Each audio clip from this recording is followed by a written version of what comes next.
എല്ലാവർക്കും നമസ്കാരം. ഈ കഴിഞ്ഞ ദിവസമൊക്കെ നമ്മൾ IPC എന്ന് പറയുന്ന ഒരു പ്രസ്ഥാനത്തിനകത്ത് കിടന്ന് കാട്ടിക്കൂട്ടുന്നതൊക്കെ നമ്മൾ കണ്ടുകൊണ്ടിരിക്കുകയായിരുന്നു അല്ലേ. അപ്പോൾ ഈ കഴിഞ്ഞ ദിവസം ഞാനൊരു വീഡിയോ എൻ്റെ ശ്രദ്ധയിൽപ്പെടുവാനായിട്ടിടയായി. അതിനകത്ത് IPCയിലെ അടിയാണ് നടക്കുന്നത്, പോലീസൊക്കെ ഉണ്ട്. അപ്പോൾ ഈ KP കുര്യൻ KP എന്നെങ്ങാണ്ടാന്ന് തോന്നുന്നു ഒരുത്തനുണ്ട്, അവനൊരു പാസ്റ്ററാണ്. അപ്പോൾ ഇയാൾ എന്താ ചെയ്തതെന്ന് അറിയാമോ? ഇയാൾ ഏതോ ഒരു വ്യക്തിയുടെ കയ്യിൽ ഇങ്ങനെ പിടിച്ചിങ്ങനെ വലിച്ചോണ്ട് പോകുന്നുണ്ട്. അപ്പോൾ ആ പുള്ളി അതിലും വലിയ അഭിനേതാവാന്ന് തോന്നുന്നു.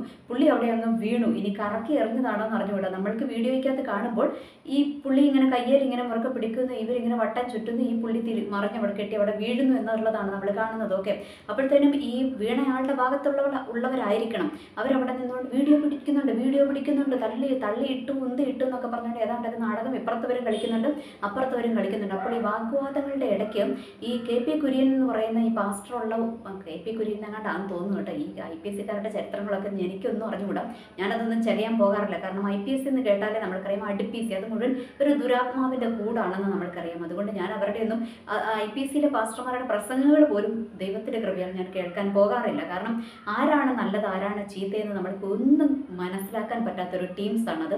അതുകൊണ്ട് അവരുടെ മെസ്സേജുകൾ പോലും ഞാൻ കേൾക്കാൻ പോകാറില്ല. ഓക്കെ, പക്ഷേ ഈ ഒരുത്തൻ അവിടെ നിന്നോട് പറയുന്നുണ്ട്, ഈ ഓപ്പോസിറ്റ്, അതായത് KP കുര്യൻ എന്ന് പറയുന്ന പാസ്റ്റർ എന്ന പേരുള്ള ഒരുത്തൻ്റെ സൈഡിൽ നിന്നിട്ടുള്ള ഒരു വ്യക്തി ഇപ്പോൾ ഓപ്പോസിറ്റ് ആയിട്ടുള്ള എന്തോ ഒരു സജു പോളോ എന്തോ ഒരാളോട് പറയുന്നു, സജുന്നോ സാജുന്നോ എന്തോ എനിവേ. അപ്പോൾ അങ്ങോട്ട് വിളിച്ചിട്ട് പറയുകയാണ്, പിന്നെ 4 പെണ്ണുങ്ങളെ നിനക്കെതിരെ ഇറക്കുമെന്ന്.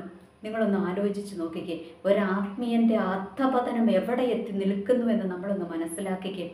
ഇവിടെ നിന്നുകൊണ്ട് ഒരുത്തം വിളിച്ചു പറയാം, ഓപ്പോസിറ്റുള്ളവനോട് വിളിച്ചു പറയാം 4 പെണ്ണുങ്ങളെ നിനക്കെതിരെ ഇറക്കുന്നു. നമ്മൾ കണ്ടുകൊണ്ടിരിക്കുകയല്ലേ കേരള രാഷ്ട്രീയത്തിലും. ആദ്യം ഒരു പെണ്ണിനെ ഇറക്കി അധികാരം പിടിച്ചു, ഇനി അടുത്തത് ഇപ്പോൾ വേറൊരു പെണ്ണിനെ ഇറക്കി ഒരു നേതാവിനെതിരെ, രാഹുൽ മാങ്കൂട്ടം എന്ന് പറയുന്ന ഒരു നേതാവിനെതിരെ ഇങ്ങനെ ഇവർ കളിച്ചുകൊണ്ടിരിക്കുകയാണ്. എന്നിട്ട് അങ്ങനെ അധികാരം പിടിക്കാമെന്ന വ്യാമോഹവുമായിട്ട് എന്താ പറയുക CPM എന്നൊരു പാർട്ടി കളിച്ചുകൊണ്ടിരിക്കുന്നതും അതിനെതിരെ എങ്ങനെ പ്രതിരോധിക്കണമെന്നറിയാതെ നട്ടം തിരിയുന്ന കോൺഗ്രസിനെയൊക്കെ നമ്മൾ കണ്ടുകൊണ്ടിരിക്കുകയാണല്ലേ. അപ്പോൾ ഇവിടെയൊക്കെ നമ്മൾ മനസ്സിലാക്കേണ്ട കാര്യം എന്താണ്? രാഷ്ട്രീയക്കാരെന്ന് വെച്ചാൽ എന്താണ്? അവർ ഏത് കളിയും കളിക്കും, അധികാരത്തിന് വേണ്ടി ഏത് നെറുകെട്ട കളിയും അവർ കളിക്കുമെന്ന് നമ്മൾക്കറിയാം. അവർ പോലും ഇറക്കിയത് ഓരോ പെണ്ണുങ്ങളെ വെച്ചാണ് കളിക്കുന്നത്. ആദ്യം ഒരു പെണ്ണിനെ വെച്ച് കളിച്ചു, ഇപ്പോൾ വേറൊരു പെണ്ണിനെ വെച്ച് കളിച്ചിരിക്കുന്നത്. എന്നാൽ IPCക്കാരൻ അവിടെ നിന്നുകൊണ്ട് വിളിച്ചു പറയുകയാണ് 4 പെണ്ണുങ്ങളെ ഇറക്കുന്നു. നിങ്ങളൊന്ന് ഓർത്ത് നോക്കിക്കേ, ഈ 4 പെണ്ണുങ്ങളെ ഇറക്കുമെന്ന് ഇവൻ വിളിച്ചു പറയുന്നതിൻ്റെ അർത്ഥം എന്താണ്? ഇവൻ്റെ കക്ഷത്തിൽ 4 പെണ്ണുങ്ങൾ റെഡിയായിട്ടുണ്ട് എന്ന് തന്നെയല്ലേ അതിൻ്റെ അർത്ഥം. എന്ന് വെച്ചാൽ പെന്തക്കോസ്തുകാരായിട്ടുള്ള പെണ്ണുങ്ങളും ആയിരിക്കുമല്ലോ ഇവൻ്റെ കക്ഷത്തിലുള്ളത്. നിങ്ങളൊന്ന് ഓർത്ത് നോക്കിക്കേ, ഒരു പ്രസ്ഥാനത്തിൻ്റെ അധപതനം, ഒരു ആത്മീയ പ്രസ്ഥാനത്തിൻ്റെ അധപതനം എവിടെ നിൽക്കുന്നു എന്ന് നിങ്ങളൊന്ന് ആലോചിച്ച് നോക്കിക്കേ. പെണ്ണിനെ ഇറക്കി ഇപ്പുറത്തെ ഉള്ളവനെ വീഴിക്കുന്നു. അത് 1 പെണ്ണിനെയല്ല 2 പെണ്ണിനെയല്ല 4 പെണ്ണിനെ ഇറക്കി ഞാൻ വീഴിക്കുമെന്ന് ഇപ്പറേ പറഞ്ഞു വെച്ചിരിക്കുകയാണ്. ഓക്കെ, ഇനി അടുത്തത്, ഇനി അതിൻ്റെ ഒരു എന്താ പറയുക തലപ്പത്തിരിക്കുന്ന ഒരു വ്യക്തിയാണല്ലോ വത്സൻ എന്ന് പറയുന്ന ഒരു അച്ചായൻ. ഓക്കെ, ഇവന്മാരെ ഒന്ന് ഞാൻ പാസ്റ്റർ എന്ന് വിളിക്കുമല്ലോ. ഓക്കെ, അപ്പോൾ വത്സൻ എന്ന് പറയുന്ന ഒരു അച്ചായൻ. അപ്പോൾ ഈ അച്ചായൻ്റെ വലങ്കൈയാണ് ആര്? ഈ KP കുര്യൻ എന്ന് പറയുന്ന പാസ്റ്ററും അദ്ദേഹത്തിൻ്റെ അയാളുടെ മകനും. ഇവനെയൊന്നും പാസ്റ്റർ എന്ന് പറയാൻ പറ്റത്തില്ല, നമ്മൾ വിശ്വാസികളാരും ഇവനെയൊന്നും പാസ്റ്റർ എന്ന് പറയരുത്. മകനുമൊക്കെയാണ് ഇതിനകത്ത് അടിക്ക് നേതൃത്വം വഹിക്കുന്നത്. അവരാരാണ്? ഈ വത്സൻ അച്ചായൻ്റെ വലങ്കൈയാണെന്ന് പറയുന്നത്. അപ്പോൾ ഈ KP കുര്യനെ കുറിച്ച് ഒരു അച്ചായൻ, വേറെ IPCയുമായിട്ട് ബന്ധപ്പെട്ട് നിൽക്കുന്ന ഒരു അച്ചായൻ എനിക്കൊരു ന്യൂസ് പറഞ്ഞു തന്നതാണ്. അപ്പോൾ അദ്ദേഹം പറഞ്ഞത് എന്താണെന്ന് വെച്ചാൽ, ഈ KP കുര്യന് പണ്ട് ഏതൊരു മഞ്ഞപ്പത്രം ഉണ്ടായിരുന്നു പോലും. അപ്പോൾ ഈ മഞ്ഞപ്പത്രം ഉണ്ടായിരുന്നപ്പോൾ ഈ മഞ്ഞപ്പത്രത്തിനകത്ത് പണ്ട് നമ്മുടെ ഈ വത്സൻ അച്ചായൻ്റെ ഫാദർ, അദ്ദേഹം ഒരു IPCയുടെ തലപ്പത്തിരുന്ന ഒരു എന്താ പറയുക പാസ്റ്ററായിരുന്നു. അപ്പോൾ അദ്ദേഹത്തെക്കുറിച്ച് ഇല്ലാത്ത മഞ്ഞക്കഥകൾ മുഴുവൻ ഈ KP കുര്യൻ എന്ന് പറയുന്നവൻ്റെ മഞ്ഞപത്രത്തിനകത്ത് അടിച്ചിറക്കിക്കൊണ്ടിരുന്നതായിരുന്നു പോലും. ഇങ്ങനെ ഈ പെന്തക്കോസ്തുകാർക്ക് കുറച്ച് പത്രങ്ങളുണ്ടല്ലോ, മഞ്ഞപത്രങ്ങളുണ്ട്. അപ്പോൾ മഞ്ഞപത്രങ്ങളെന്ന് തന്നെ അതിനെയൊക്കെ വിളിക്കാൻ പറ്റത്തുള്ളൂ. ഓക്കെ, അങ്ങനെ കുറച്ച് മഞ്ഞപത്രങ്ങളുണ്ട്. ഓക്കെ, അപ്പോൾ അതിലൊരു പത്രമാണ് KP കുര്യൻ്റെ പത്രം. അപ്പോൾ അതിനകത്ത് ഇന്നതുണ്ടോയെന്നൊന്നും അറിഞ്ഞുകൂടാ. എന്നിട്ട് അതിനകത്ത് ഈ വത്സൻ അച്ചായൻ്റെ ഫാദറിനെ കുറിച്ചൊക്കെ എന്താണ് വെറും കഥകൾ, തറക്കഥകൾ എഴുതിക്കൊണ്ടിരുന്ന ആളാണ് ഈ KP കുര്യൻ എന്ന് പറയുന്നവൻ. നമ്മളൊന്ന് ഓർത്ത് നോക്കിക്കേ, നമ്മുടെ വീട്ടിലുള്ള ആരെങ്കിലും കുറിച്ച് സാധാ വിശ്വാസി, ഇച്ചിരി ആത്മാഭിമാനമുള്ള ഒരു സാധാ വിശ്വാസികളായിരിക്കുന്ന നമ്മളെക്കുറിച്ച് ഒന്ന് ആലോചിച്ച് നോക്കിയേ. നമ്മളെക്കുറിച്ചോ നമ്മളുടെ വീട്ടിലുള്ളവരെക്കുറിച്ചോ ഏതെങ്കിലും ഒരുത്തൻ ഒരൊറ്റ വാക്ക് അനാവശ്യമായിട്ട് പറഞ്ഞാൽ പിന്നെ അവനെ ഈ പരിസരത്ത് നമ്മൾ അടുപ്പിക്കൂ? നമ്മുടെ കുടുംബത്തിൽ അവനെ കയറ്റുമോ? ഒരിക്കലും കയറ്റത്തില്ലല്ലേ.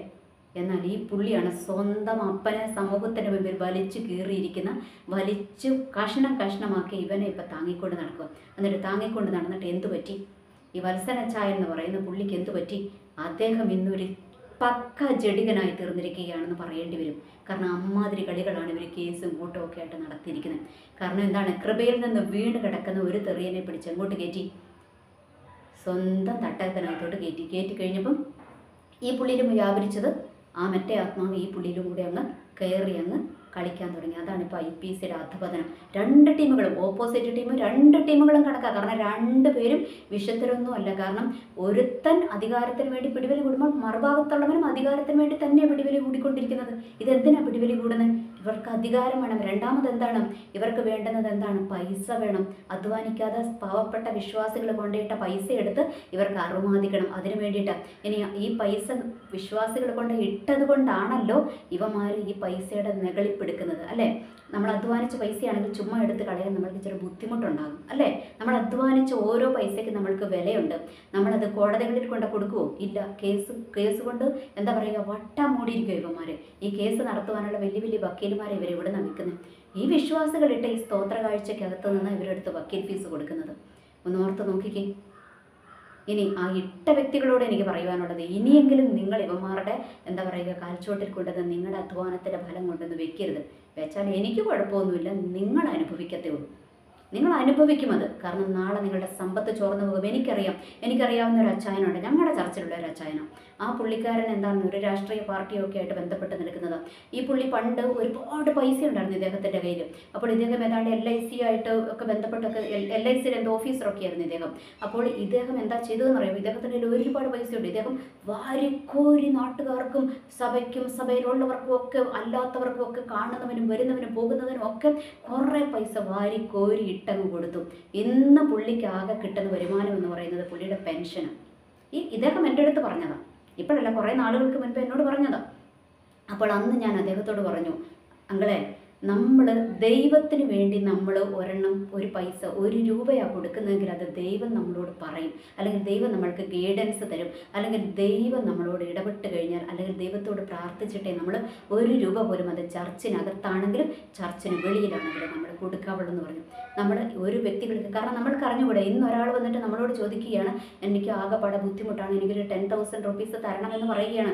ഈ ചോദിക്കുന്നവൻ സത്യത്തിൽ അവൻ ആ പൈസ വേണമായിട്ട് ചോദിക്കുന്നതാണോ, അവൻ്റെ ബുദ്ധിമുട്ട് കൊണ്ട് ചോദിക്കുന്നതാണോ അല്ലയോ എന്ന് നമ്മൾക്ക് അറിഞ്ഞുകൂടാ. ചിലപ്പോൾ അവൻ ചൂഷണം ചെയ്യുന്നതാണോ എന്ന് നമ്മൾക്ക് അറിഞ്ഞുകൂടാ. എന്നാൽ സ്വർഗത്തിലെ പിതാവിന് അതറിയാം അല്ലേ? അപ്പോൾ നമ്മൾ ആ ദൈവത്തോട് പ്രാർത്ഥിച്ചാൽ ദൈവം നമ്മൾ അധ്വാനിച്ച പൈസയാണെങ്കിൽ അത് അനാവശ്യമായി ഒരുത്തൻ്റെ കരത്തിലോട്ട് പോകുവാൻ ദൈവം അനുവദിക്കത്തില്ല. ഈ അച്ചായൻ കുറച്ച് ഞാൻ പറയുന്ന ഞങ്ങളുടെ പള്ളിയിലുണ്ടായിരുന്ന ഈ അച്ചായൻ, പുള്ളി കുറച്ചൊരു ഷോ ഓഫ് കാണിച്ചതാണ്. മറ്റുള്ളവർക്ക് കൊടുക്കുന്നവനാണെന്ന് വരുത്തി തീർക്കണം എന്ന് തന്നെ പറയേണ്ടി വരും. കാരണം അതുപോലെ ഒരു നോട്ടവുമില്ലാതെ ലക്ഷങ്ങൾ വാരി അങ്ങ് കളിച്ചു. അവസാനം ഇന്ന് അദ്ദേഹം തീരെ പാപ്പരായെന്നൊന്നുമല്ല ഞാൻ പറയുന്നത്. പക്ഷേ ഇന്ന് അദ്ദേഹത്തിന് പെൻഷൻ മാത്രമേ ഉള്ളൂ. എനിക്ക് പെൻഷൻ കിട്ടുന്നുണ്ട്, എത്രയോ നന്നായിട്ട് പെൻഷൻ കിട്ടുന്നുണ്ട്. പെൻഷൻ കൊണ്ട് ഞങ്ങളുടെ കാര്യങ്ങളൊക്കെ നടക്കുന്നുണ്ട് എന്ന് ഇതേ വ്യക്തി എന്നോട് പറഞ്ഞതാണ്. അപ്പോൾ ഒന്ന് ഓർത്ത് നോക്കിക്കേ.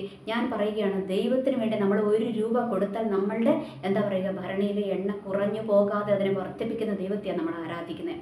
ഇത് നമ്മൾക്ക് പൈസ നമ്മളുടെ സാമ്പത്തികം കുറഞ്ഞു പോയിട്ടുണ്ടെങ്കിൽ അതിൻ്റെ അർത്ഥം നമ്മൾ അർഹതയില്ലാത്തവരുടെ കരത്തിലോട്ട്, അല്ലെങ്കിൽ അർഹതയില്ലാത്ത ഇടത്തിലോട്ടാണ് നമ്മൾ സാമ്പത്തികം കൊണ്ട് ഇട്ടത്. ഈ പുള്ളി കൊടുത്തത് മുഴുവൻ പെന്തക്കോസ്തുകാർക്കാണ്, ചർച്ചകളിലൊക്കെ ഈ പുള്ളി കൊടുത്തത്. പക്ഷേ ഇന്ന് അദ്ദേഹത്തിൻ്റെ സാമ്പത്തികം ഉയരുവല്ല ചെയ്തത്, സാമ്പത്തികത്തിൻ്റെ ഗ്രാഫ് താഴോട്ട് പോവുകയാണ് ചെയ്തത്. നമ്മുടെ രാഷ്ട്രീയക്കാർ എന്താ പറയുക ഇറങ്ങിയിട്ടുണ്ട്, അതുകൊണ്ട് ഇച്ചിരി ഡിസ്റ്റർബൻസ് വരും. ഓക്കെ, അപ്പോൾ അങ്ങനെയാണ് ഇവർ പൈസ കൊടുത്തത്. അതുകൊണ്ട് ഞാൻ പറയുകയാണ്, നിങ്ങളുടെ പൈസ നിങ്ങൾ അർഹതയില്ലാത്തവൻ്റെ കരത്തിൽ കൊണ്ട് കൊടുത്തു കഴിഞ്ഞാൽ ഇന്നല്ലെങ്കിൽ നാളെ, അല്ലെങ്കിൽ നിങ്ങളുടെ കൊച്ചുമക്കൾ സാമ്പത്തികമായി ഞെരുങ്ങുന്ന ഒരു സിറ്റുവേഷൻ നിങ്ങളുടെ ജീവിതത്തിൽ വരിക തന്നെ ചെയ്യുമെന്നുള്ളൊരു യാഥാർത്ഥ്യം, ഇതും ആത്മീയത്തിൻ്റെ സത്യം തന്നെയാണ്. നിങ്ങൾ തിരിച്ചറിയുക. അതുകൊണ്ട് ദൈവകൃപയില്ലാത്തവൻ്റെ കരത്തിലോട്ട്, അങ്ങനെയുള്ള ചർച്ചകളിലോട്ട് നിങ്ങൾ എന്തുകൊണ്ട് ഇടരുത്, പൈസ കൊണ്ട് ഇടരുത്. പൈസ ദൈവകൃപയുള്ള ദൈവവേലയ്ക്ക് വേണ്ടി, ദൈവത്തിന് വേണ്ടി പ്രവർത്തിക്കുന്നവർക്ക് നിങ്ങൾ ദൈവാത്മാവ് ഭരിക്കപ്പെടുന്ന സഭകളിൽ കൊണ്ടുവന്ന് പൈസ ഇടുക. അതിന് കണക്ക് ദൈവം തരും. ആ കണക്ക് ദൈവം തീർക്കും, മറ്റേ കണക്ക് ദൈവം തീർക്കത്തില്ല എന്നുള്ളൊരു യാഥാർത്ഥ്യം കൂടെ നമ്മൾ തിരിച്ചറിയുക. ഓക്കെ, അതുകൊണ്ട് നമ്മൾ മനസ്സിലാക്കേണ്ട ഒരു കാര്യമുണ്ട്. ഇവിടെ ഒരു ആത്മീയൻ്റെ അധപതനമാണ് നമ്മൾ കണ്ടിരിക്കുന്നത് എന്നുള്ളൊരു യാഥാർത്ഥ്യം നമ്മൾ തിരിച്ചറിയുക. എവിടത്തോളം ഇത് എത്തപ്പെട്ടു എന്നുള്ളൊരു യാഥാർത്ഥ്യം നമ്മൾ തിരിച്ചറിയുക. അതുകൊണ്ട് നമ്മൾ ആത്മീയത്തിൽ വീണു പോകുന്നത് എവിടെയാണ്? നമ്മൾ ആത്മീയത്തിൽ വീണു പോകുന്നത് 2 വിഷയത്തിലാണ്. ഒന്ന് അധികാരമോഹവും, ഒന്ന് പണത്തിന് പണത്തിനോടുള്ള മോഹവും നമ്മളുടെ ജീവിതത്തിൽ വന്നു കഴിയുമ്പോഴാണ് നമ്മുടെ ആത്മീയ ജീവിതം നഷ്ടപ്പെട്ടു പോകുന്നത് എന്നുള്ളൊരു യാഥാർത്ഥ്യം നമ്മൾ തിരിച്ചറിയുക. ഓക്കെ, ഇനി ഇവന്മാർ എന്തിനാണ് ഈ പാസ്റ്റർമാർ കിടന്നിട്ട് ഈ അധികാരത്തിന് വേണ്ടി വടംവലി കൂടുന്നതെന്നും എനിക്ക് മനസ്സിലാകുന്നില്ല. ഇവന്മാരെയൊക്കെ കാണുമ്പോൾ നമ്മൾ ആരെങ്കിലും തൊഴാൻ പോകുന്നുണ്ടോ? രാഷ്ട്രീയക്കാരെ നമ്മൾ പിന്നെ നോക്കും, ഇവന്മാരെ നമ്മൾ മൈൻഡ് ചെയ്യാൻ പോകുന്നുണ്ടോ? അവന്മാരുടെ ആ ചർച്ചിലുള്ളവർ കുറച്ച് പേര് മൈൻഡ് ചെയ്യുന്നല്ലാതെ പുറത്തോട്ട് ഇറങ്ങിക്കഴിഞ്ഞാൽ എന്ത് സെൻട്രൽ പാസ്റ്റർ, എന്ത് സീനിയർ പാസ്റ്റർ, എന്ത് ഓവർസിയർ, എന്ത് എന്താ പറയുക സെക്രട്ടറി, പ്രസിഡന്റ്, ഇതൊക്കെ വല്ലതും നമുക്കറിയാമോ? നമ്മൾ പോകുന്ന ചർച്ചിലെ പാസ്റ്ററിനെ നമ്മൾ ബഹുമാനിക്കും അല്ലേ? അതല്ലാതെ പുറത്തുള്ള ഏത് പുള്ളിനെയാണെങ്കിലും അവർ നല്ല ദൈവകൃപയിലാണെങ്കിൽ അവർ ദൈവീകമായ എന്താ പറയുക ശക്തമായ പ്രവചനം പറയുന്നവരും ശക്തമായ ആത്മീയ ശുശ്രൂഷകൾ കൈകാര്യം ചെയ്യുന്നതാണെങ്കിൽ അവരോട് നമ്മൾക്കൊരു ബഹുമാനമൊക്കെ വരും. അല്ലാതെ ഏതെങ്കിലും പദവിയുമായിട്ട് നടക്കുന്നവരെ ആരെങ്കിലും മൈൻഡ് ചെയ്യുമോ? ഞാനൊന്നും മൈൻഡ് ചെയ്യാറില്ല കേട്ടോ. ഞാൻ അങ്ങനെയുള്ളവന്മാരാന്ന് പറഞ്ഞാൽ പോലും എനിക്കെന്ത് അതുണ്ടെങ്കിൽ നിൻ്റെ കയ്യിലിരിക്കും എന്നുള്ളൊരു മനോഭാവം അല്ലാതെ ഇവന്മാരെ മൈൻഡ് ചെയ്യാനൊന്നും ഞാൻ പോകാറില്ല. എനിക്ക് തോന്നുന്നു വിവരമുള്ളവരൊക്കെ അങ്ങനെ തന്നെയാണ് എന്താ പറയുക ചെയ്യാറ്. കാരണം ഇവന്മാരെയൊന്നും മൈൻഡ് ചെയ്യാൻ പോകാറില്ല. പിന്നെ ഇവർ എന്തിനാണ് ഈ അധികാരത്തിന് വേണ്ടി വടംവലി കൂടുന്നത്? ഒറ്റ ലക്ഷ്യമുള്ളൂ, അതിനകത്തുനിന്ന് പണം കൈയിട്ട് വരണം. ഇത് മാത്രമേ ലക്ഷ്യമുള്ളൂ. അതുകൊണ്ട് ഇത് നമ്മൾക്കൊക്കെ ഉള്ളൊരു പാഠമാണ്. എന്താണെന്നറിയാമോ? നമ്മൾ മനസ്സിലാക്കേണ്ട ഒരു കാര്യമുണ്ട്. നമ്മൾ എന്ത് ചെയ്യണം? നമ്മൾ വീണു പോകാതെ, ഇന്ന് നിൽക്കുന്നവൻ വീണു പോകാതിരിക്കാൻ സൂക്ഷിക്കുക. അതിൻ്റെ നമ്മളെ വീഴ്ത്തിക്കളയുന്ന ഏറ്റവും വലിയ ആയുധമാണ് എന്താണ്? പണത്തിനോടുള്ള ആർത്തി. പണത്തിനോടുള്ള ആർത്തി നമ്മളിൽ അത് താഴെയുള്ള വിശ്വാസിയാണെങ്കിലും ശരി, ഉയർന്ന ലെവലിലുള്ള വിശ്വാസിയാണെങ്കിലും ശരി, പണത്തിനോടുള്ള ആർത്തി മൂത്ത് കഴിഞ്ഞാൽ ആത്മീയത്തിൽ നമ്മളുടെ അധപതനം ആരംഭിച്ചു. അതിൻ്റെ തുടക്കമായി എന്ന് നമ്മൾ തിരിച്ചറിഞ്ഞ് അതിൽ നിന്ന് കരകയറുവാൻ നമ്മൾ ശ്രമിക്കുക. ഓർക്കുക, നമ്മളുടെ ദൈവം ആരാണ്? നമ്മളുടെ ദൈവം സർവാധിപതിയായ ദൈവമാണെന്നുള്ള യാഥാർത്ഥ്യം തിരിച്ചറിയുക. ഇനി അടുത്തത്, ഇനി ഈ വീഡിയോയുടെ അടിയിലും വരും കുറേ പേര്, എന്തിനാ മലർന്ന് കിടന്ന് തുപ്പുന്നത്, നമ്മുടെ കാര്യം നമ്മളെന്തിനാ പുറത്തോട്ട് പറയുന്നത് എന്നൊക്കെ പറയും. ഒറ്റ കാര്യം ഞാൻ ഒരൊറ്റ എക്സാമ്പിളും കൂടെ പറഞ്ഞ് ഞാൻ നിർത്താം കേട്ടോ. എന്താണെന്നറിയാമോ? നമ്മൾ വിചാരിക്കും നമ്മൾ ബന്ധുപുസ്തകരായതുകൊണ്ട് അല്ലെങ്കിൽ നമ്മൾ ക്രിസ്ത്യാനികളായതുകൊണ്ട് നമ്മൾ എന്ത് ചെറ്റത്തരം കാണിച്ചാലും അത് നമ്മളങ്ങ് മൂടി വെക്കണം. അത് നമ്മൾ ആരെങ്കിലും പുറത്തോട്ട് പറഞ്ഞു കഴിഞ്ഞാൽ അവരെ അങ്ങ് ദൈവം ശിക്ഷിക്കുമെന്ന് പറഞ്ഞിരിക്കുന്നു. ഒന്നുമില്ല, അങ്ങനെ ഒന്നും സംഭവിക്കത്തില്ല. വചനത്തിൽ അങ്ങനെ പറഞ്ഞിട്ടുമില്ല. വചനത്തിൽ എന്താ പറഞ്ഞിരിക്കുന്നത്? വചനത്തിൽ പറഞ്ഞിരിക്കുന്നത് എൻ്റെ അഭിഷിക്തന്മാരെ തുടരുതെന്ന് പറഞ്ഞിട്ടുണ്ട്. ആരായി അഭിഷിക്തന്മാരെന്ന് പറഞ്ഞാൽ ദൈവത്തിൻ്റെ പരിശുദ്ധാത്മാവിനാൽ അഭിഷേകം ചെയ്യപ്പെട്ട് ആ അഭിഷേകം വഹിക്കുന്നവനാണ് ആര്? അഭിഷിക്തൻ. എന്ന് വെച്ചാൽ ആ അഭിഷിക്തന് കുറച്ച് ഗുണങ്ങളുണ്ടാകും. എന്താണ്? അവൻ ലോകമോഹങ്ങളുടെ പുറകെ പോകത്തില്ല. അവൻ ദൈവത്തിൻ്റെ വചനത്തിൽ ഉറച്ചു വചനം അനുസരിച്ച് ദൈവത്തിന് കീഴ്പ്പെട്ട് ജീവിക്കുന്നവനാണ് അഭിഷിക്തൻ. അങ്ങനെയുള്ളവൻ ചെയ്യാത്ത തെറ്റ് വിളിച്ചു പറഞ്ഞു കഴിഞ്ഞാൽ നമ്മൾക്ക് അതാര് പറഞ്ഞാലും ശിക്ഷ കിട്ടും. അതിനി അഭിഷിക്തൻ്റെ കാര്യത്തിൽ മാത്രമല്ല, സാധാരണക്കാരുടെ കാര്യത്തിലും അങ്ങനെ തന്നെയാണ്. അത് ക്രിസ്ത്യാനിയുടെ കാര്യത്തിലല്ല, അല്ലാത്തവരുടെ കാര്യത്തിലും നിസ്സഹായൻ്റെ കണ്ണുനീര് കാണുമ്പോൾ ഇറങ്ങി വരുന്ന ദൈവം തന്നെയാണ് നമ്മുടെ ദൈവം. അതിനൊരൊറ്റ എക്സാമ്പിൾ കൂടെ ഞാൻ പറഞ്ഞിട്ട് നിർത്താം കേട്ടോ. ഞാൻ ഈ കഴിഞ്ഞ ദിവസം ഈ IPCയുടെ ചരിത്രം കേൾക്കുന്ന കൂട്ടത്തിൽ കേട്ടതാണ്. ഒരു സ്വതന്ത്ര സഭയിൽ ഒരു കുടുംബം ഉണ്ടായിരുന്നു. ഓക്കെ, അപ്പോൾ ഇവർ ആദ്യം എന്താണ്, അവർ വാടകയ്ക്ക് താമസിച്ചു കൊണ്ടിരുന്നത്. അപ്പോൾ അവർ വാടകയ്ക്ക് ഒരു വീട്ടിൽ, ഇങ്ങനെ ഒരു ചെറിയ വീട്ടിൽ താമസിച്ചു കൊണ്ടിരിക്കുകയാണ്. അപ്പോൾ ഇവർ വർഷങ്ങൾ അവിടെ ഇങ്ങനെ താമസിച്ചു കൊണ്ടിരിക്കുകയാണ്. എന്നിട്ട് ഇവർ എന്ത് ചെയ്തെന്നറിയാമോ? ഈ പെന്തക്കോസ്ത ഫാമിലി വേറെ മറ്റേ ആൾ പെന്തക്കോസ്തല്ല. ഓക്കെ, അപ്പോൾ ഈ പെന്തക്കോസ്ത ഫാമിലി എന്ത് ചെയ്തെന്നറിയാമോ? ആ വീടങ്ങ് ഇടിച്ചു കളഞ്ഞു. ഇവർക്ക് വാടകയ്ക്ക് താമസിക്കാൻ കിട്ടിയ വീടങ്ങ് ഇടിച്ചു കളഞ്ഞിട്ട് എന്ത് ചെയ്തിരിക്കുകയാണ്? ഇവർ അവിടെ വേറൊരു വീടങ്ങ് പണിതിട്ട് ഇവരവിടെ അങ്ങ് താമസം തുടങ്ങി. എന്നിട്ട് ഇവർ ഇറങ്ങിപ്പോക്കിയല്ല, വാടകയ്ക്ക് കൊടുത്ത വീട് ഇവർ അവിടെ ഇടിച്ചു കളഞ്ഞ് വേറൊരു വീട് പണിതിട്ട് ഇവരവിടെ നിന്ന് ഇറങ്ങിപ്പോകില്ല. അവസാനം ആ മനുഷ്യൻ, അതായത് ഉടമസ്ഥനായ മനുഷ്യൻ എന്ത് ചെയ്തു? കൊണ്ടുപോയി കേസ് ഫയൽ ചെയ്തു. അപ്പോൾ ഈ ഇടിച്ചു കളഞ്ഞ് കള്ളത്തരം കാണിച്ച കുടുംബത്തിലുണ്ടൊരു വക്കീൽ. എന്നിട്ട് ഇയാളും വാദിച്ചു. അങ്ങനെ ഇവർ രണ്ടുപേരും വാദിച്ചു. എന്തായാലും നീതി ആർക്ക് കിട്ടിയെന്നറിയാമോ? ആ മനുഷ്യന് കിട്ടി. ആർക്ക്? ആ ഉടമസ്ഥനായ മനുഷ്യന് നീതി കിട്ടി. അവിടെ ഓർക്കുക, നമ്മൾ മനസ്സിലാക്കേണ്ട ഒരു കാര്യമുണ്ട്. അതിനകത്തെ പോയിന്റ് എന്താണെന്നറിയാമോ? അവിടെ ഒരു പഴയ വീടാണ് ഉണ്ടായിരുന്നത്. ഒരു ഇടിഞ്ഞു പൊളിഞ്ഞ് വീഴാറായ ഒരു പഴയ വീടാണ് ഉണ്ടായിരുന്നത്. ആ വീട് ഇടിച്ചു പൊളിഞ്ഞിട്ട് പെന്തക്കോസ്തുകാരൻ എന്ത് ചെയ്തു? നല്ലൊരു വീട് അങ്ങോട്ട് പണിതു. നിങ്ങൾ പറയുന്ന വാക്ക് വെച്ചിട്ട്, അല്ലെങ്കിൽ നമ്മൾ കേട്ട പരിചയമുള്ള വാക്ക് വെച്ചിട്ടാണെങ്കിൽ ദൈവം ആരുടെ കൂടത്തിൽ നിൽക്കണം? പെന്തക്കോസ്തുകാരനല്ല പൈസ മുടക്കി ആ വീട് പണിതത്, അവൻ്റെ കൂടത്തിൽ നിൽക്കണ്ടേ? എന്നാൽ ദൈവം അവൻ്റെ കൂട്ടത്തിലല്ല നിന്ന്. അവൻ പറ്റിച്ചെടുക്കാൻ നോക്കിയപ്പോൾ അതും കൂടെ ദൈവം ആർക്ക് കൊടുത്തു? ഉടമസ്ഥന് കൊടുത്തു. അതാണ് ദൈവത്തിൻ്റെ നീതി. ഇവിടെ ദൈവം ആരുടെ കൂട്ടത്തിലാണ് നിന്നെ? പെന്തക്കോസ്തുകാരൻ്റെ കൂട്ടത്തിലാണോ നിന്നോ? നീതിയുള്ള മനുഷ്യൻ്റെ കൂട്ടത്തിലാണോ നിന്നെ? നീതിയുള്ള മനുഷ്യൻ്റെ കൂട്ടത്തിലാണ് നിന്നെ, ഉടമസ്ഥൻ്റെ കൂട്ടത്തിലാണ് നിന്നെ. അതുകൊണ്ട് നമ്മൾ വിചാരിക്കും നമ്മൾ ബന്ധുപുസ്തകാരനായതുകൊണ്ടോ നമ്മൾ ക്രിസ്ത്യാനി ആയതുകൊണ്ടോ ദൈവം നമ്മളുടെ പോക്കറ്റിലാണെന്ന് പറഞ്ഞുകൊണ്ട് ആരും നടക്കരുത്. അങ്ങനെയൊന്നുമില്ല. കള്ളനെ കള്ള എന്ന് പറഞ്ഞാൽ ഒന്നും ആർക്കും പറ്റത്തുമില്ല എന്നുള്ളൊരു യാഥാർത്ഥ്യം തിരിച്ചറിയുക. കള്ളനെ കള്ള എന്ന് ഒരുത്തൻ കള്ളത്തരം കാണിച്ചിട്ടും ആ കള്ളത്തരം ആരെങ്കിലും വിളിച്ചു പറഞ്ഞാൽ അവനെ ശിക്ഷിക്കാനൊന്നും ദൈവം വരത്തില്ല. ദൈവം ആ വിഷയത്തിൽ ഇടപെടത്തേയില്ല. കാരണം അത് ദൈവികമായ രീതികളല്ല. ഏത് ഈ കള്ളത്തരം കാണിച്ചിട്ട് ആ കള്ളത്തരം കാണിച്ചവൻ്റെ കൂട്ടത്തിൽ എന്ത് ദൈവിക നീതി വെളിപ്പെടാനാ? ഒന്നും വെളിപ്പെടത്തില്ല. അതുകൊണ്ട് അത് നമ്മൾ തിരിച്ചറിയുക. അതുകൊണ്ട് ഇങ്ങനെയുള്ള കള്ളത്തരങ്ങൾ പുറത്തോട്ട് പറയുമ്പോൾ അങ്ങ് ശിക്ഷ എന്നുള്ള പറച്ചിലൊക്കെ അങ്ങോട്ട് മാറ്റിവെക്കുക. അങ്ങനെയൊന്നുമല്ല. നമ്മുടെ ദൈവം നീതിയുള്ള ദൈവമാണ്. അവൻ നീതിയുടെ പക്ഷത്ത് മാത്രമേ നിൽക്കത്തുള്ളൂ എന്നുള്ളൊരു യാഥാർത്ഥ്യം കൊണ്ട് നമ്മൾ തിരിച്ചറിയുക. എനിവേ, എല്ലാവർക്കും നല്ലൊരു ദിവസം ആശംസിക്കുന്നു. നന്ദി, നമസ്കാരം.